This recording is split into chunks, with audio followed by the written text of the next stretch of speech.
Welcome back. इस video के अंदर हम बात करेंगे रेफ के बारे में कि रेफ जो है वो क्या होता है in a class component. So guys, जो रेफ होता है वो हमें अलाउ करता है कि जो हमारी डॉम की नोड्स होती हैं हम उनको डायरेक्टली जो है वो एक्सेस कर सकें। सो इसको यूज करके हम डिफरेंट चीजें जो है वो परफॉर्म कर सकते हैं कि हमें किसी डॉम नोड के ऊपर कोई कलर वगैरह चेंज करना है या किसी इनपुट को फोकस करना है और कंपोनेंट लोड के ऊपर, मतलब जैसे ही कंपोनेंट हमारा रेंडर हो तो हम किसी इनपुट को जो है वो फोकस करना चाहते हैं। जैसे कि हमारे पास एक फॉर्म है और उसके अंदर हमारे पास फील्ड है तो हम किसी एक फील्ड को जो है वो फोकस करना चाहते हैं, जैसे यूजर उस फॉर्म के ऊपर है तो उसके लिए हम यहाँ पे रेफ को जो है वो यूज कर सकते हैं।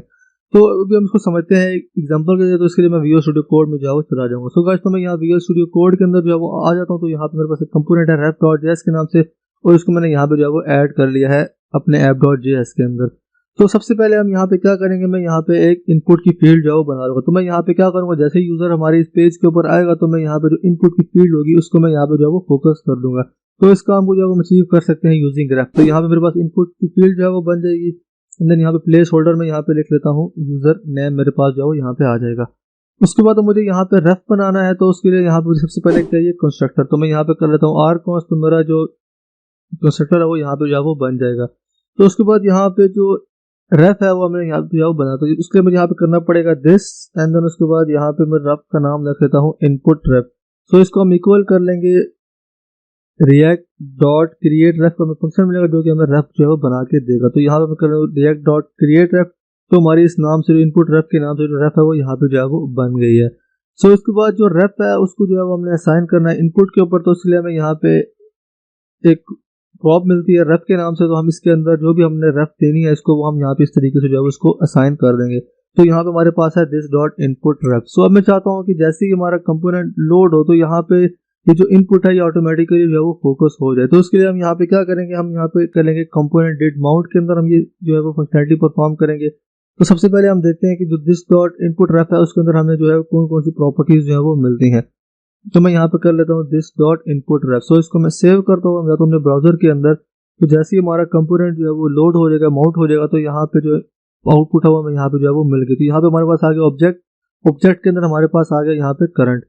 सो करंट के अंदर यहाँ पे आप देख सकते हैं कि हमें डिफरेंट डॉम्स की जो प्रॉपर्टीज है वो हमें यहाँ पे जो है वो मिल गई है। मतलब सारी प्रॉपर्टीज हमें यहाँ पे जो है वो मिल गई। यहाँ पे हमारे pass on blur, on cancel. तो हम यहाँ पे चाहते हैं कि जैसे ही हमारा कंपोनेंट जो है वो माउंट हो तो हम यहाँ पे जो है वो इसको फोकस कर लें। तो उसके लिए हमें क्या करना पड़ेगा, सिंपली यहाँ पे जो है मैं कर लेता हूँ दिस डॉट इनपुट रेफ हमारे पास आ गया एंड उसके बाद हमारे पास यहाँ पे आ गया करंट। और करंट के अंदर जो हमारे पास प्रॉपर्टी है वो है फोकस, मतलब जो प्रॉपर्टी है वो यहाँ पे इस तरीके से जो हमारे पास आ जाएगी। सो उसके बाद यहाँ पे जो है मैं इसको मिटा लेता हूँ। तो अंदर मैं जाता हूँ अपने ब्राउजर के अंदर। तो मैं यहाँ पे इसको रीलोड करूंगा। तो जैसे हमारा कंपोनेंट जो है वो माउंट हो तो यहाँ पे आप देख सकते हैं कि यहाँ पे जो हमारी इनपुट की फील्ड थी वो हमारी यहाँ पे जो है वो फोकस हो गई है। सो लेट्स से कि हम यहाँ पे एक और एग्जांपल करते हैं। हम यहाँ पे बटन बना दो, मैं बटन क्लिक करना चाहता हूँ कि यहाँ पे जो हमारी हेडिंग है उसका जो कलर है वो यहाँ पे जो है वो चेंज हो जाए। तो मैं यहाँ पे बटन जो है वो बना लूंगा एंड देन मैं यहाँ पे लिख लेता हूँ चेंज कलर। इसके अंदर जो है मैं कर लेता हूँ। सो इसके अंदर जो कलर है वो हमारे इस वाले हेडिंग का वो हम यहाँ पे जो है वो चेंज करेंगे इस बटन क्लिक के ऊपर। तो मुझे यहाँ पे एक और रेफ चाहिए तो उसके लिए मैं यहाँ पे कर लेता हूँ this dot colour and then उसके बाद यहाँ पे रिएक्ट डॉट क्रिएट रेफ से हम एक और रेफ जो है वो यहाँ पे बना लेंगे।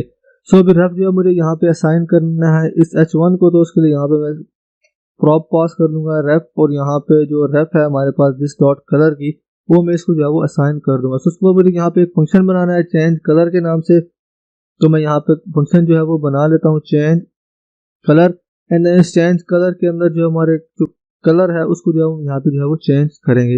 तो सिंपल तरीका, सबसे पहले हमने क्या करना है, अपने जो रेफ है उसको एक्सेस करना है दिस डॉट कलर एंड उसके बाद यहाँ पे करंट एंड देन करंट के अंदर हमारे पास आ जाएगा स्टाइल। और स्टाइल के अंदर हमारे पास यहाँ पे जो प्रॉपर्टी है कलर एंड देन इसको हम इक्वल कर देंगे। यहाँ पे मैं इक्वल कर देता हूँ रेड के। सो इसको मैं सेव करता हूँ। मैं यहाँ पे जो फंक्शन है उसको मैं यहाँ पे जो है वो अटैच कर लेता हूँ बटन के ऊपर। तो यहाँ पे ऑन क्लिक के ऊपर अब जो कलर है हमने यहाँ पे जो है वो चेंज करना है। तो यहाँ पे जो फंक्शन है वो है दिस डॉट चेंज कलर। सो इसको मैं सेव करता हूँ और मैं जाता हूँ अपने ब्राउजर के अंदर। तो जैसे ही मैं इसके ऊपर क्लिक करूंगा तो यहाँ पे आप देख सकते हैं कि यहाँ पे जो कलर था हेडिंग का वो यहाँ पे जो है वो चेंज हो गया। और मैं यहाँ पे इसको दोबारा से रीलोड करता हूँ तो यहाँ पे आप देख सकते हैं कि यहाँ पे जो इनपुट की वो यहाँ पे जो है वो फोकस है।